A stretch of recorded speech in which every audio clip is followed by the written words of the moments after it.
नमस्कार,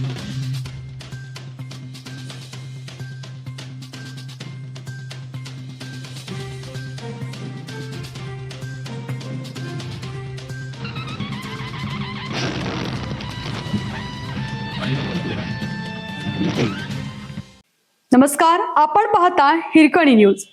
हिरकणी न्यूज प्रत्येक क्षण ताज्या घडामोडी आणि महत्त्वाच्या प्रत्येक बातमीसाठी नेहमी तत्पर.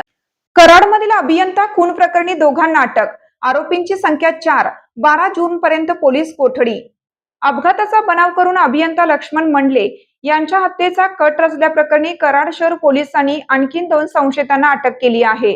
प्रेम संबंधात अडथळा ठरत असल्याच्या कारणातून हा कट रचण्यात आल्याचे प्राथमिक तपासात निष्पन्न झाले असून या प्रकरणातील प्रियकरासह त्याच्या साथीदाराला पोलिसांनी जेरबंद केला आहे. प्रथमेश प्रकाश थोरात वय 25 राहणार कारवे तालुका कराड आणि आकाश अशोक होनसुरे वय 23 राहणार कल्पतरू कॉलनी कराड अशी अटक करण्यात आलेल्यांची नावे आहेत. गुन्ह्यात यापूर्वीच मृत लक्ष्मण मंडले यांची पत्नी सारिका मंडले आणि तिचा भाऊ संग्राम चव्हाण यांना अटक करण्यात आली होती. पोलीस उपाधीक्षक राजश्री पाटील यांनी दिलेल्या माहितीनुसार तपासादरम्यान उघड झालेल्या धागेदोऱ्यांच्या आधारे प्रथमेश थोरात आणि आकाश होनसुरे यांना ताब्यात घेण्यात आलं.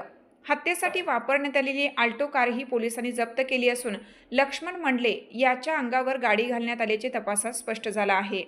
आकाश होनसुरे यांनी पैशाच्या आमिषाला बळी पडून हा प्रकार केल्याची कबुली दिली आहे. प्रथमेश थोरात याच्या सांगण्यावरून त्यांनी वाहन चालवत लक्ष्मण मंडले यांना लक्ष्य केलं. मूळचा कर्नाटकचा असलेला आकाश हा BSc पदवीधर आहे. दरम्यान प्रथमेश थोरात याची कापड व्यवसायाच्या निमित्ताने सारिका मंडले हिच्याशी ओळख झाली होती. पुढे या ओळखीचे रूपांतर प्रेम संबंधात झाले. गेल्या 3 वर्षापासून दोघांमध्ये प्रेम संबंध आहेत.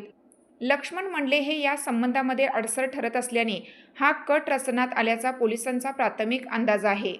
या कटामध्ये सारिका मंडले आणि तिचा भाऊ संग्राम चव्हाण यांनीही सक्रिय भूमिका बजावली. मात्र हत्येसाठी आकाशला नेमकी किती रक्कम दिली याचा शोध पोलीस घेत आहेत.